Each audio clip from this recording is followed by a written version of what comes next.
I had a very unorthodox event that happened to me in the military, and it kind of sent me down this dark spiral of health problems. Right now, 22 vets a day are committing and the numbers aren't going in a good direction. And my panic attacks became so debilitating. My anxiety, my phobias became so debilitating that I couldn't even drive myself anymore. On top of those things, I had brain fog that just would not go away. And I remember I used to beg and pray even for like an hour of mercy, I would say. I want an hour of mental liberty. Currently coaching veterans, I call it healing vets through steak, strangles, and stoicism. One, I can't afford not to. I was going to die. It was like plain and simple. Like everything about my life, I felt like could not sustain the way it was going.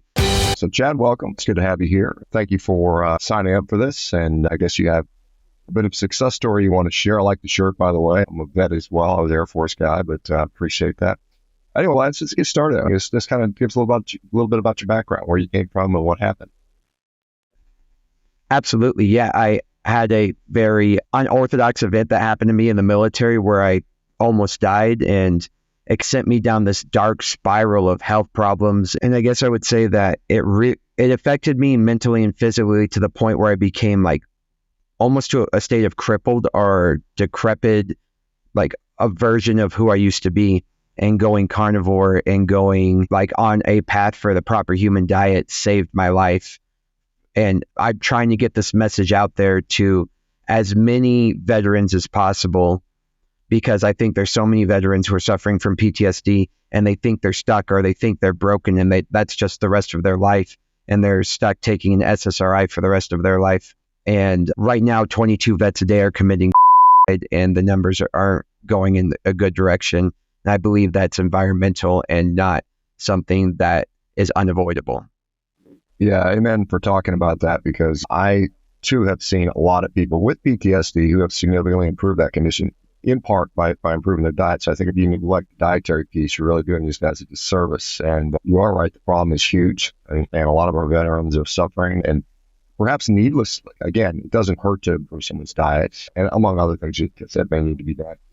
But are you able to talk about what happened to you that kind of jacked you up, and what was going on? Were you deployed somewhere, or what was it? What was the event that caused No, it was even more embarrassing than that. This actually, despite everything I did with the military after this, those things affected me fractionally compared to this. But while I was at a training event, I got swarmed by a bunch of fire ants. So embarrassing. But my throat ended up closing up, and they had to rush me to the hospital, EpiPen me. And I didn't even think it was that big of a deal at the time, but I started developing these crazy phobias about my throat closing up, to the point where I started developing these panic attacks. And these panic attacks started happening multiple times a day, and they got worse and worse. And my anxiety, my phobias, like my OCD, just went out of control. And I had never had mental problems before, never had any anxieties. I used to buy one-way tickets to different places around the world and just travel. And my panic attacks became so debilitating. My anxiety, my phobias became so debilitating that I couldn't even drive myself anymore. My wife was driving me to work. I would have to get rides places. And then it got so bad that I didn't want to be alone anymore, because I had this irrational fear that my throat was going to close up and no one would be there to resuscitate me or help me. Looking back at it, see how irrational it was, but it was a fear that nobody could possibly get me out of just by talking to me about it. And on top of those things, I had brain fog that just would not go away. And I remember I used to beg and pray even for an hour of mercy, I would say. I want an hour of mental liberty where I'm not suffering from the brain fog, the anxiety, all the stuff. Just give me 1 hour, please. And I would beg. And I never got relief during those times. And then my physical symptoms were atrocious on top of that. I was getting about 4 to 5 times a week acute flu-like symptoms, where it felt like I was dying. I would have severe headache, digestive issues, cramping, and every single symptom that you could think of, from like head to toe, for 6 to 8 hours after eating certain meals. And it wouldn't alleviate until it came out one end or the other. Either it was like projectile throwing up that would go nonstop, that would sometimes put me in the hospital, or it was coming out the other end. And just nothing seemed to be going okay, to the point where I got so depressed that I wanted to die. I wasn't actively like putting a gun to my head, but I would try to find creative ways of dying in which my family could still get the life insurance and get taken care of. And every single part of my life I felt was misery. And that propagated for about 10 years. And so I went from being this like young, healthy guy around 19 to 20, and then joined the army, and then just had 10 years of misery that came on slow, but then snowballed, and the inertia of this was just unstoppable, it felt. And then I learned about the proper human diet, and then I learned about fasting. And in my first fast, my first 3-day fast, 2 days in, I remember I started crying because I had no brain fog. And I get emotional thinking about it now, but to just have a moment of mental clarity meant so much to me, like that there was a possibility and that there was a way out. I think I know what happened to me after doing all the research, after listening to you, listening to Dr. Anthony Chafee, Dr. Bart Kay, like listening to the people who know what they're talking about. I have my own theories on what happened, but regardless is the fact that I experienced it, and now my experience is thriving. I am a black belt in Brazilian Jiu Jitsu, and once I got my diet in order, I went from not being able to be alone to traveling to Brazil by myself in Rio de Janeiro, testing for my black belt, getting my black belt in Rio de Janeiro, learning Portuguese to in a place where no one spoke English. And I compete now as a competitive black belt. And for the longest time, I couldn't even like train or compete because I would get overheated, and like I would panic that my throat would close up or I would pass out, or all these ridiculous things. So I went from being a fraction, a shell of a man that I used to be, to being this person who's thriving and experiencing such a great life. My marriage was strained. My relationship with my kids were strained because I just couldn't be present, to now thriving with them, being around them all the time, homeschooling them. And my wife and I are doing incredible. And she's gotten on the diet. My kids are on the diet, and everyone's just doing incredible. So that was probably a little bit long-winded, but that's a short version of my story. Yeah, so you're in the army. Where you get bitten by all the ants? Was it like Texas, Fort Hood or something like that? I don't know how much of fire ants that. It was Jackson, Fort Jackson. Okay. And yeah, Portuguese is a tough language. I just got back from Portugal, and it almost sounds, to me, when I listen, it sounds like something like Eastern Europe or something, all the this type of stuff that goes on there. And so good on you for learning that, and congrats on the black belt and jiu-jitsu and all the recovery and stuff like that. Let me ask you, when you were a 19-year-old kid and you joined the army, had this unfortunate thing where you got this swarm by fire ants and they almost caused you to die. And your diet at that time was what? Standard American crap? What was the diet like at that time? Yeah, to be honest, I thought it was healthy. And this is what I started to realize is the anxiety started to happen at AIT afterwards, and like at my first duty station, where you're eating a lot of MREs and you're eating a lot of the galley/DFAC food. And I started this whole thing where I thought I was being healthy by cutting out a lot of fatty foods. I cut out milk, and I replaced it with a lot of vegetables and a lot of, I wouldn't say it was, I wasn't eating perfect, but I cut out a lot of processed foods. But I think a lot of it was the MREs and doing multiple days and weeks at a time with only MREs. Yeah, MREs aren't great.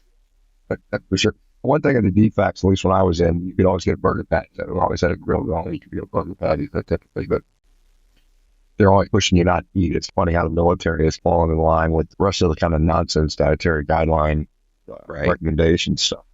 So you said you discovered a more normal, proper human diet, carnivore diet. How did that evolve? What was the thing that made you say, let me look at diet? I'm not getting better with the military prescribed SSRIs and whatever else. I don't know if it's some psychological counseling or cognitive behavioral therapy, whatever they might have done. But what made you say, hey, look, I'm just going to try a different diet? Well, I think I had the benefit of living a healthy life and then becoming sick. So I knew what it was like to be healthy. I knew it was like unacceptable what was going on with me. So I started researching. And way back then, and I wish I would have found you guys decades ago, but 10, 12 years ago, like the carnivore diet wasn't something you could Google. I would Google what is a healthy diet. And that's what makes me so angry is like you go down the path of the Seventh-day Adventist or calorie counting. It's just a lot of misinformation. I'll tell you what, But I kept researching. Let me just interject. If you type in what is a healthy diet today, you're still going to get the same crap. You're not going to get the carnivore. Exactly. I'll tell you that with all the way search algorithms are I completely agree. I feel like the people who take an active and a deliberate approach to fixing their diet are just led down a stream of misinformation. And anywho, so I didn't accept this as truth. I was like, this isn't okay. I want to get better. And I would go from doctor to doctor and specialist to specialist. And I told them, like, I think something is going on with my diet. I think this food is causing and triggering panic attacks. And I noticed when I eat these certain foods, this happens. And when I avoid them, I do a little bit better. They all dismissed it. Every single doctor dismissed it. Every single specialist dismissed it. Everyone said I was crazy. It was psychosomatic. And it's funny because as I got all my VA paperwork together, as I'm applying for disability, getting out of the military now, I'm looking at all these doctors' notes and pretty much it all confirmed, like, this guy's kind of crazy. We need to get him on an SSRI. And so that was frustrating just to continuously get put on chemicals rather than anybody saying, like, what is your diet? What is your lifestyle? What's going on? And that kind of breaks my heart to know that other vets are going through the same thing. So anyway, I'm going down this path where I have this prejudice or I got this disposition that I think this diet is affecting me and the mental state in a negative way. And no one was really on the path that your diet was related to your psychology.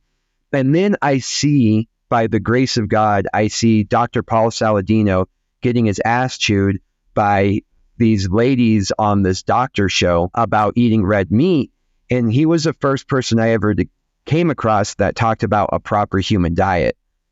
And then I saw an interview with him and Dr. Anthony Chafee about this whole carnivore versus animal-based, and that really intrigued me. And I was like, yes, somebody is saying that your diet and lifestyle, what you're putting in your body, affects your mental state. And that's what I was telling these doctors over and over, and they said I was crazy. And so then I found the research in the rabbit hole of carnivore, and that's when I found you. That's why I found your book. And that between watching you and Dr. Anthony Chafee, my life was saved.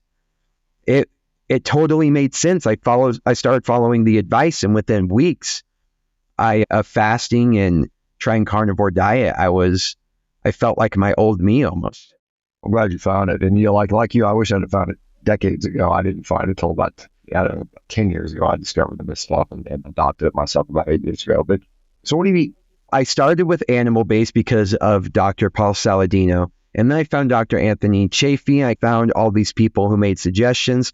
And so it was a little bit of a variety of like eggs, chicken, mostly red meat, but fish was like, for some reason I had a meat aversion at the beginning. And so adding fish, like wild caught salmon, and I worked as a salmon fisherman in Alaska, so I knew I loved salmon. I mixed it up into my ground beef, and that helped a lot. And then I noticed the more things I cut out, the better I got. And then actually, as a matter of fact, I've been on the lion diet, I would say, for about the last 3 months. And just last week, I accidentally hit an experiment because I'm like in the middle of a transition of a move, that I only was eating grass-fed beef for for a few days in a row. But I had a ton of energy. I couldn't figure out, like, why do I feel so great all of a sudden the last few days? And when I realized, I accidentally did an experiment on myself because I'm not going to my normal butcher shop, which is grass-fed, grain-finished. I've only been eating, because of where I'm at, 100% grass-fed and grass-finished beef. And so now I'm like on this kick the past week of only doing grass-fed, grass-finished beef. And when I say beef, I include a lot of the animals. So I'll do bone marrow. Every once in a while, I do the ancestral blend, which is like beef heart and liver, like the ground chuck with that as well. But I love bone marrow, and I try to get brain if I can get brain, but mostly it's just steak, chuck roast, ground beef. I try to use the cow as like a buffet and enjoy all cuts of the cow. And so you mentioned you're a black belt in Brazilian Jiu Jitsu, and congratulations go down to Brazil because obviously they take it quite seriously. They take it seriously all over the world. But so a lot of people would say, hey, without all the carbohydrates in their diet, there's no way you're going to be able to do something like Jiu Jitsu because it's just too much energy expenditure. What has been your experience with a lion diet, carnivore diet, and being able to do Jiu Jitsu? I think I've become like a superhuman. It feels so weird to not run out of energy. I've always been poor at competing. Like I have a very good competitive record, but I've always been poor at competing because I would always get like overwhelmed. I wouldn't perform well. And now I just feel like I can compete all the time. My mental state, like getting pumped up for it, while at the same time being calm during the competition. But I can roll for hours and hours. I just feel great. I feel like a man again. I feel like an alpha in terms of just being able to go and put the pressure on, and absolutely love jiu-jitsu. But my first competition I did in a cage in front of everybody as a super fight, and I did it blindfolded as just a kind of a gimmick and a challenge. And this dude I had fought 3 times before, and it was always a challenge. I was able to armbar him in 2 minutes blindfolded. A very talented black belt. Was he blindfolded as well, I assume? I hope. No. What? Yeah, it was just me blindfolded, him not blindfolded, like a gimmick. I hadn't even been training in the gi for like months, and I took on this gi fight because I had worlds coming up. So I was like, okay, this will help me train for gi. And sure enough, did it blindfolded as like this gimmick. I like to do these gimmicks sometimes, but I was able just to, in my opinion, dominate in the match, stay calm. And then when the time to strike came, the time to strike came. And I've never felt like that competing. I've been grappling since I was a kid and wrestling and doing other MMA when I got a little bit older. But as I got into jiu-jitsu, especially, it's very difficult for me to compete, which is why I continue to compete as much as I can, because I think it was really good for me. But now as a carnivore, it was almost like a cinch, like a cheat code. And I couldn't believe like the command I had over my body, my mental state, and my anxiety. It was incredible.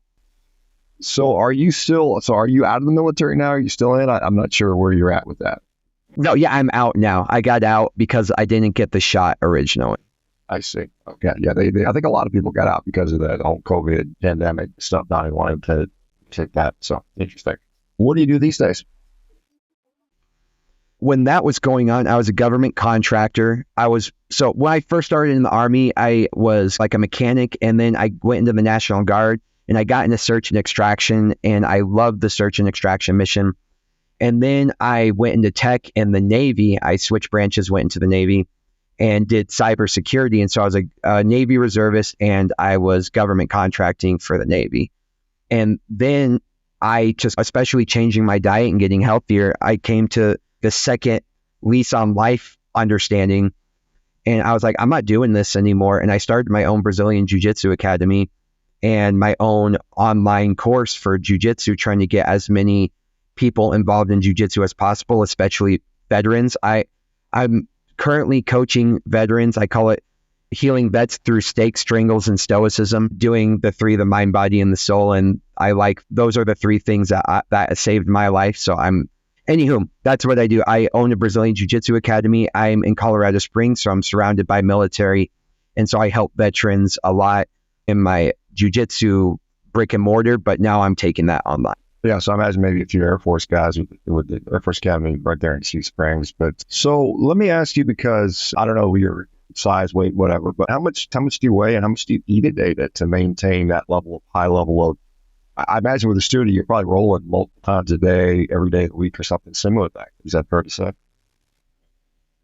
Yes. What was very interesting is I didn't think I had fat to lose at all. And when I started this diet, after I had already getting down to my fight weight and things like that, I lost 12 pounds. And so I started eating like crazy. And now I just eat normal. I eat about 2 pounds a day of meat, and I'll eat some bone marrow. And I watch, what's his name? Oh my God, I'm going to kill myself I'm going to beat myself up that I don't remember this name, but I basically add the Baja Gold salt to water and then make a solution out of it and then add it to my water. But that's it. It's 2 pounds, some bone marrow, and that water, and that's all I do. And that gets you plenty. It's interesting. I interviewed a guy who ran 5 marathons in 5 days, fasted, and I just talked to Eddie Hall, who's the world's strongest man, who's eating 10,000 calories a day on Carnivore. It's interesting how different people have different recipes for their success. But how difficult has it been for you to do this? Some people will say, hey, I can't afford it, or it's too restrictive, or I don't know. They have a lot of excuses. What is your sort of response to what people might say those things to you?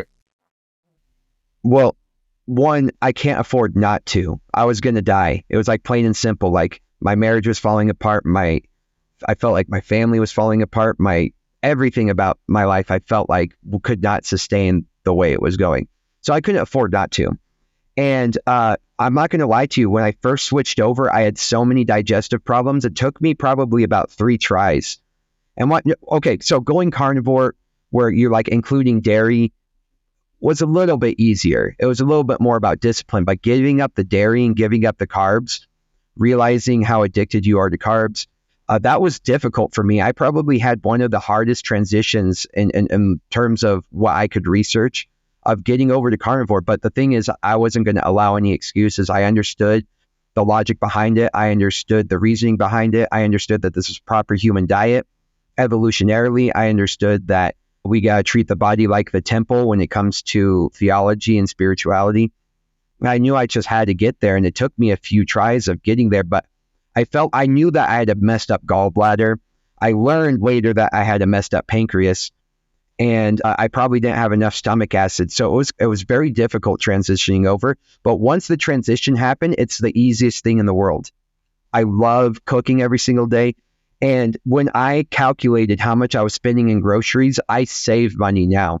And if you think you can't afford it, that's just a bunch of nonsense. You could get a chuck roast. I go and get like these 2 to sometimes 6 pound chuck roasts, and that could feed your family. And sometimes that's as little as $7 a pound. You could do brisket for $3 a pound. You could do ground beef. It doesn't have to be a grass-fed ribeye. I mean that the Buddha raised himself in order for you to thrive on a carnivore diet. There are plenty of cuts that are affordable and even fattier than a lot of the cuts are expensive, like a filet mignon. I don't even like the taste of a filet mignon. I think there's not enough fat in it, but that's like the $40 cut.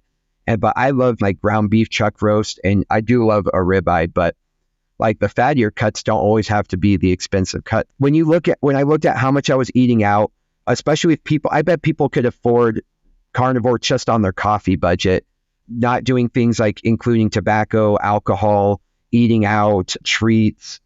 And then I don't spend money on doctors or medicine anymore, which is pretty cool, or being rushed to the emergency room from uncontrollable projectile vomiting and things like that. I know people who are willing to spend thousands of dollars to fix their health and not be willing to change their diet with an excuse like they can't afford it monetarily. I just think that's very interesting that the swap is so foreign to them or so weird to them, or like that they can't comprehend just living a healthy lifestyle is cheaper than a sick lifestyle. Yeah, for sure. That's true. You said it took you about 3 times to finally successfully transition. What were the things that caused you to have hiccups, or what made you fall off with struggling to stay consistent? One thing I read about was like becoming like stalling your metabolism, where you're just like not getting nutrients. Your body is not doing anything with that. And so the first time I was about a week in and I couldn't stop shaking. I was like freezing cold. I would get like lightheaded and dizzy. And the only thing that would alleviate it was like drinking some milk or adding that with some bone broth. And then the second time I tried, I went about 2 weeks in, and the same thing was happening, on top of the fact that my stomach was just killing me. And I would feel these spasms like right around where my gallbladder was. And I don't know if it was the fact that my gallbladder was like upregulating. I was starting to finally pass stones, which maybe my inclination of what might have been happening. And then the third time is finally when I made it past week 2. And then all of a sudden I felt the energy going up. the cravings going away. And I know people talk about the cravings, but for example, my cravings were like waffles and syrup. And I hadn't had waffles in probably 4 to 5 years, maybe longer.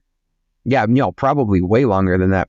And for some reason, I couldn't get that out of my head. I was like daydreaming about it and actually having dreams about eating waffles, but the cravings were pretty rough.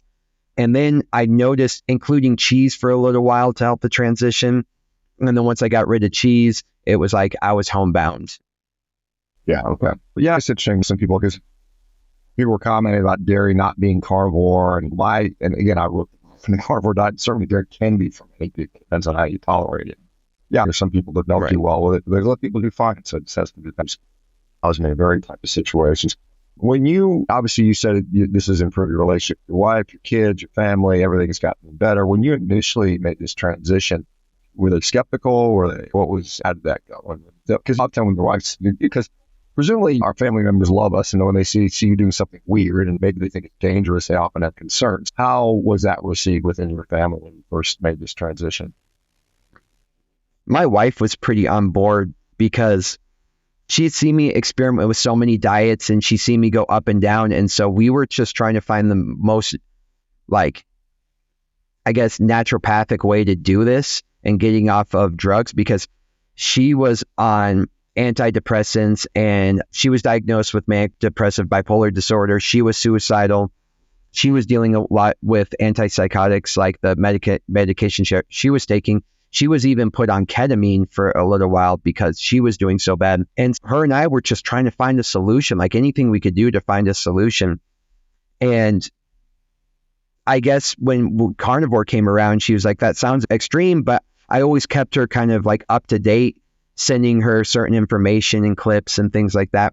And so she was always on board. And once I transitioned over, it took her a while to transition out of it too, especially giving up dairy, because she was working on the dairy farm as well for a little while.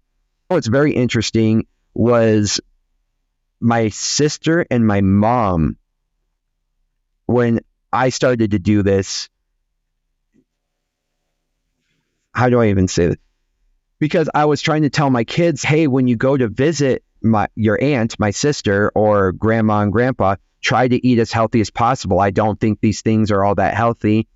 And they thought I became a radical, and they were trying to have an intervention for me. So my mom and my sister were literally like planning an intervention for me and my diet and my lifestyle. So that was very difficult. And I actually put strain from people I didn't even expect to give me issues about it. And that I was like putting my kids in danger. I think like they were talking about like in a nutritional standpoint, but that I had gone off the deep end. Interesting. Yeah. And now obviously they probably are seeing it out. They're probably like, wait a minute, this was obviously wrong. My mom asked me for advice a lot. So you had mentioned SSRIs through the military, maybe the VA. Were they privy to the fact that you switched your diet, or do you say, I'm done with this? I said, I don't need to go back to these military dudes.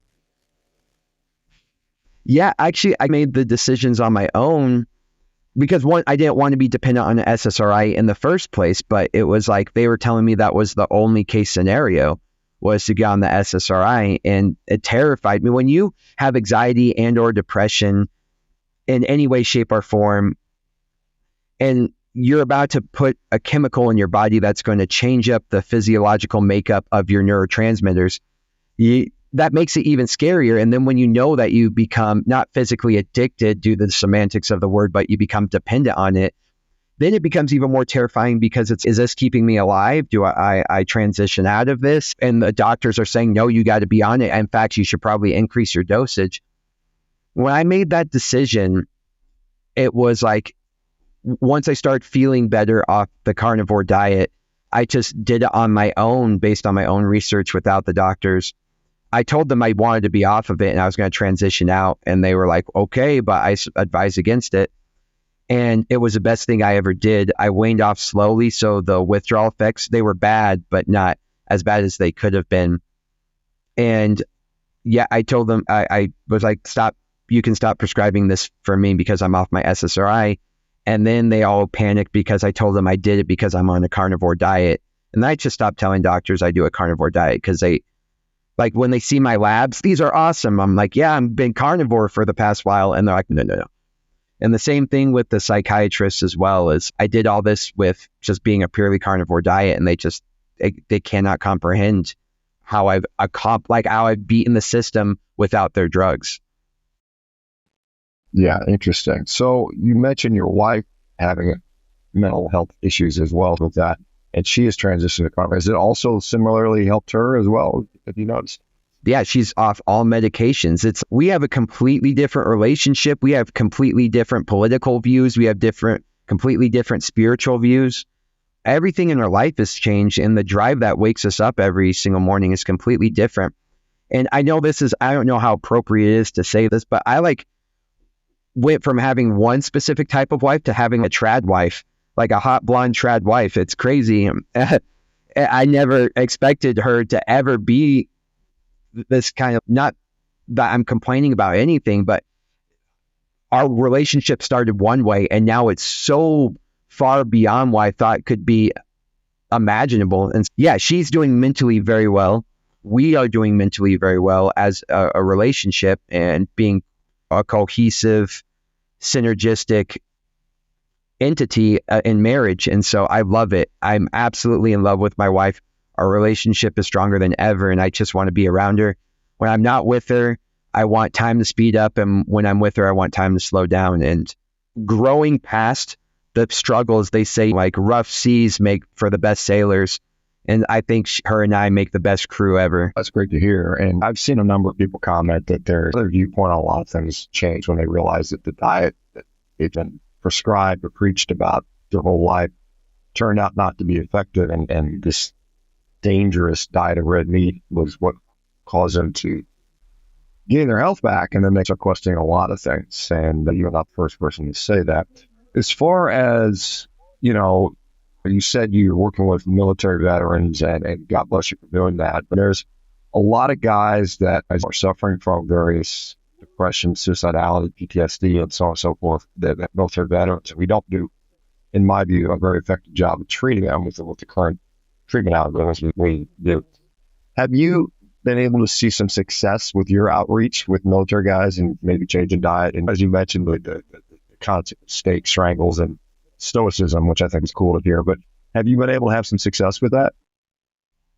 Major success. Every single person who has thank goodness for them, given me kind of like what's the word I'm looking for? The comfort, they confided in me to be able to help them, right?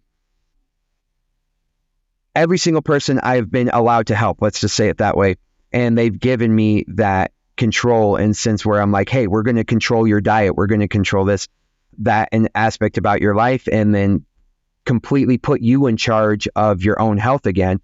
I've had people who are about to have liver transplant, like parts of their livers cut out and transplant. I can't even remember the process, that no longer have to do that.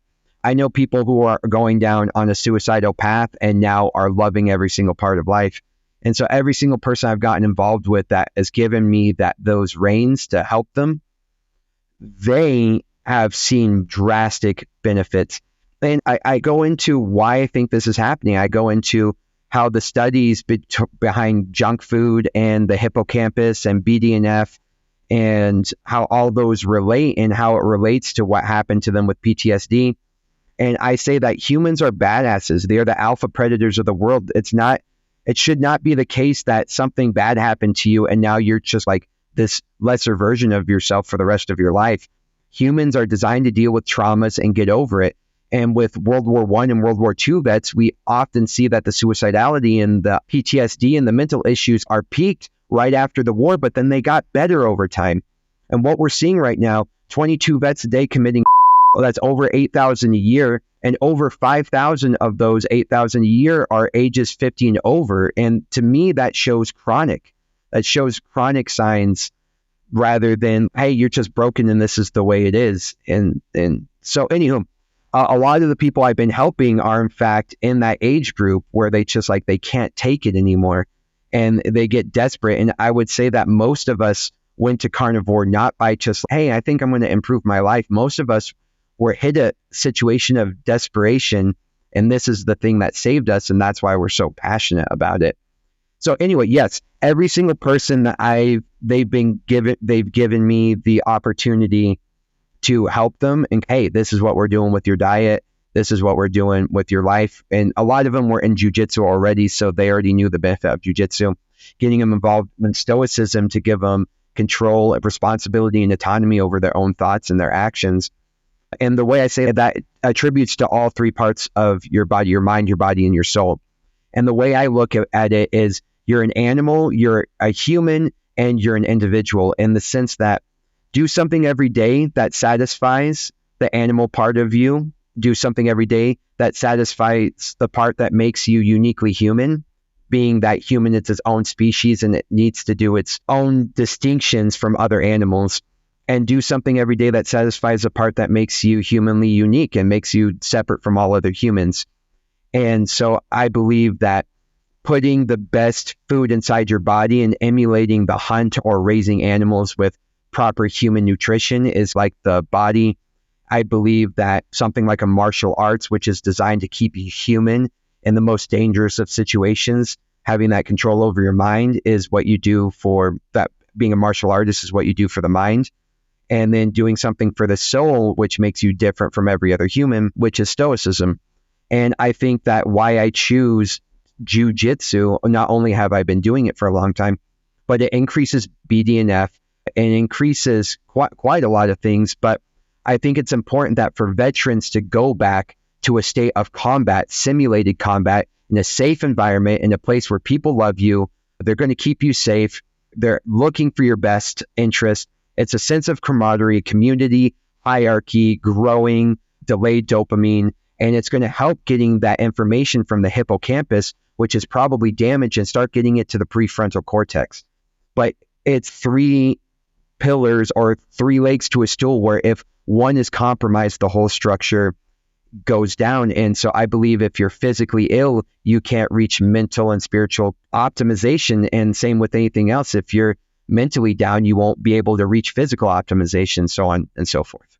Yeah, fair enough on that. And so when you get people that they come join the jiu-jitsu facility, and maybe some of them are military vets, maybe some of them aren't. I imagine you got a mix of both, I would imagine. I don't know, maybe you do. Do people like when they get in there and you say, hey man, you need to eat more steak, what is the typical, is it like, what crazy? How does that respond? A lot of guys that are into combat sports like steak anyway. It's not a hard sell.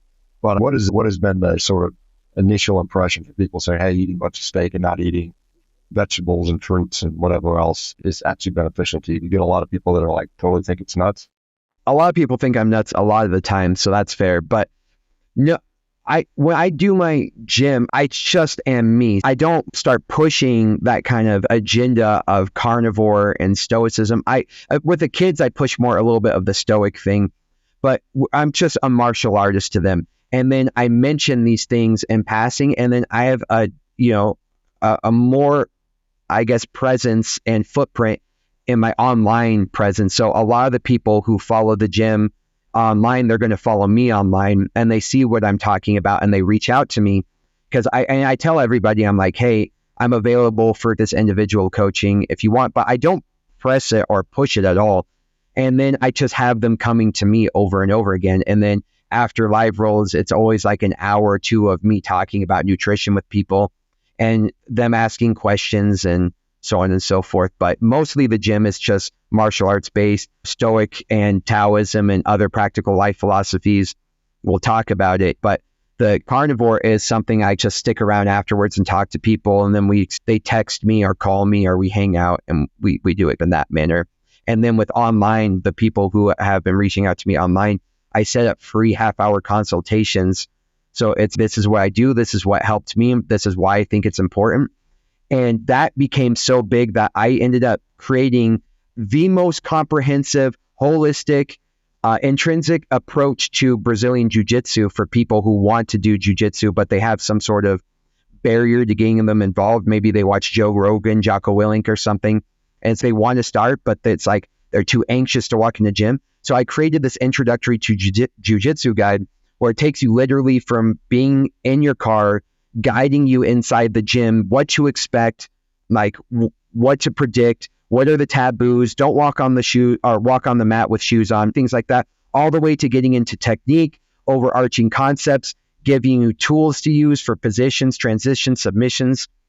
And then now it's expanded to a full-on course where I'm starting to live stream all my classes and instruction live, and then they can access like this database of my classes. So anywho, it's like there's different ways to get involved, but I'm trying to get as many people involved in jiu-jitsu. And so sometimes it's not even about carnivore. It's just trying to get people through that barrier to jiu-jitsu, and then they learn I'm a carnivore, and then they start reaching out for coaching for carnivore. But a lot of the times it's jiu-jitsu too. So yeah. Do you guys, no, what was I going to say about jiu-jitsu? Yeah, I mean, I had a while ago a guy named Haji Gracie, who I'm sure you're familiar with. He's gone carnivore. Yes, sir. And he was saying that felt the best he's felt in years. It was easy for him to lose weight. He felt stronger. Once again, just some very high-level jiu-jitsu practitioners that have adopted this diet. Do you, like when you're having, a lot of times when at the jiu-jitsu gym I go to, I haven't been in a while, I got to get back there, but we would have a barbecue afterwards. And a bunch of guys, I know, do you ever do that? Do you have a facility where you can throw a grill out there and you guys cook up steaks afterwards? Oh, God, that's a really good idea. Yeah, we should do that. Okay. It went over pretty well. They have a seminar and they'll do a barbecue with the seminar or something like that. And that seemed to go pretty well. It brings people out. Okay, let me ask you, you've been doing this for a while now. Carnivore Lion diet, different variations. Negatives, because I think it's fair to ask about negative. Have you had negative effects from the diet? What have been any cons that you can think of? The greatest negative is seeing the man behind the curtain, seeing the corruptness. You can't not become a conspiracy theorist. And it's not even conspiracy at this point, because you can just Google the cigarette companies buying food. You can Google like the sugar companies paying out Harvard professors. You can Google all this. You can Google that the pharmaceutical companies are by far the largest contributor to the lawmaking system as lobbyists and into donors for politicians and campaigns. You can see the insurance companies are way up on that list too, and the food companies. And you're starting to learn about casein calamines and being the whistleblower on that as well. That's the worst thing, is I just watch people putting poison inside of them and their kids. And it's like, you can't be that person, but you always want to say something just because you're pulled out of the matrix, and you want to stop them from eating that, especially people that you care about. I think that's the worst thing. Absolutely. I don't have an issue with not eating that food anymore, because I just researched so much of it. I know what it does to the body, and I probably only know a fraction compared to what the experts know of what it does to the body. I would say that's the worst part, is you can't go back to society anymore. It's like you can't live a normal life anymore. And I went from working cybersecurity with security clearances to now wanting to go start a regenerative farm. And that's all I do, is be connected with my food again, because I feel like that's the only way you can live like an optimal life. Yeah, you mentioned that you changed a lot of things in life. You've got kids being homeschooled, and how difficult has it been for the kiddos? Because I don't know what they started out. I don't know how old your kids are, how many you have, but a lot of kids these days, it's very sad. It's something like more than 70% of the average American child's diet is ultra-processed food, which is absolutely horrifying statistic. And the results are shown. 20% of kids are obese. 10% of them, I think, are now pre-diabetic or more. I think they're writing more than that. How do you deal with the kiddos? Because, I mean, obviously, if you got them at home, you got more control when you send them off to school. But they've got friends, they go to birthday parties, blah, blah, blah. I'm sure all that happens. So when they're with me, there's no excuses, really. It's just no argument. This is what we're doing. But I do not prevent them from going to their aunt's house. I do not prevent them from going to grandma and grandpa's, to friends and to birthday parties, in which I know that they're probably going to eat outside of the diet. And so my goal is like not to completely remove them. And I think that's like a perfect ratio of exposure, where it's probably like a good 80-20 or 90-10, where it's, I can only control what's within my control, and then educate them as best as I can educate. I can't protect my kids from the world. I can only teach them as best as I can. And so if they're with me, and they're with me most of the time, then I know that they're going to be eating healthy. And that's I can at least send them out into the world knowing that the basis and the foundation of their life was based off a proper human diet. What I've also noticed since I've been doing this is that sugary food is a little bit too much for them. My daughter, she drank a bunch of, I want to say hot chocolate or chocolate milk, and she threw up, and I could never do that again. And now she never wants to drink hot chocolate or chocolate milk. They don't really like icing on cake, and they only take a few bites of the cake and they're like, okay, that was a lot. So I guess that by keeping it regulated in a weird way, but not preventing them from having it, where they're trying to smuggle drugs in or something like that with it. It's like, I would say somewhat of a healthy relationship with their food. I've noticed that naturally they just pull away from the things that are a little bit too much for them. Yeah, it's an interesting thing because with the kids, it's educating them. Obviously, they're going to eat whatever they want to eat at some point in their life. When they leave the home, they're going to do what they want to do. It's just got to give them that foundational knowledge that what you eat does actually affect you. And I don't think most people even know that. Outside of like an upset stomach, but I mean, outside of the fact that it does have impacts on mental health, it does have impact on chronic disease. And if you don't know that from a young age, and maybe you can make better choices. Obviously, there's a lot of peer pressure, and we've got a food system that's designed to effectively addict us as a side effect, kind of poison us with that. So instead that you do that. What about as far as your experience in the military when you were, like you said, when you were being treated for anxiety and I guess PTSD-like symptoms?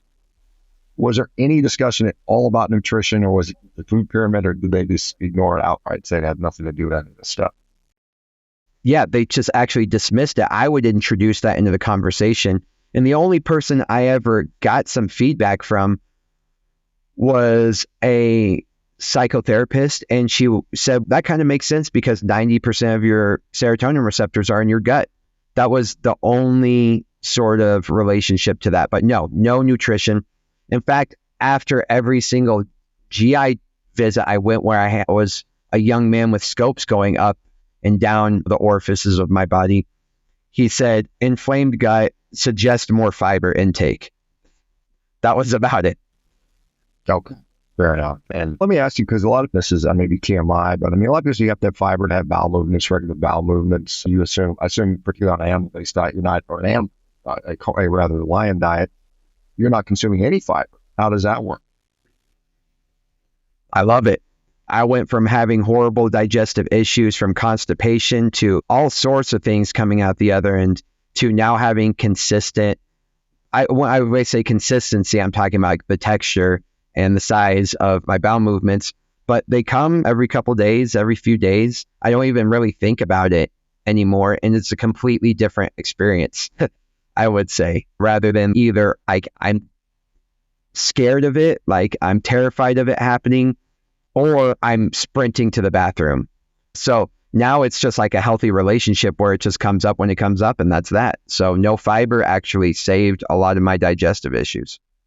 Okay, fair enough. We are rapidly running out of time here. Why don't you, if you don't mind, can you share, do you have the name of your jiu-jitsu facility, if you have any websites or social media that people can find out more information on, particularly veterans that are interested in this? I think it's such a good treatment option for them. And so like, this is like our movement, Make Veterans Great Again. We have shirts, we have rash guards that we partnered with Ex-Marshal.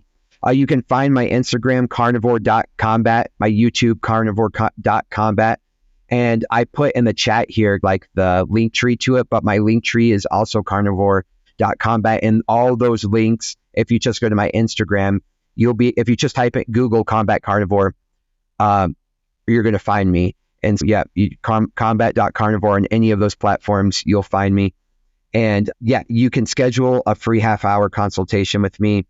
And if you're a veteran and you are feeling like you're in a dark place, or you feel like, because every single veteran I've talked to has gut problems and anxiety and PTSD, it all makes sense. And I believe there's one root cause and one root solution. And Dr. ShawnBaker, Dr. Anthony Chafee, Dr. Bart Kay, they have all been preaching this. I just think we need more voices out there.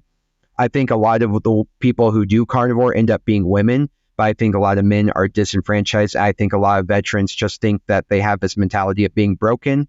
I know I did. I know I was almost one of those statistics.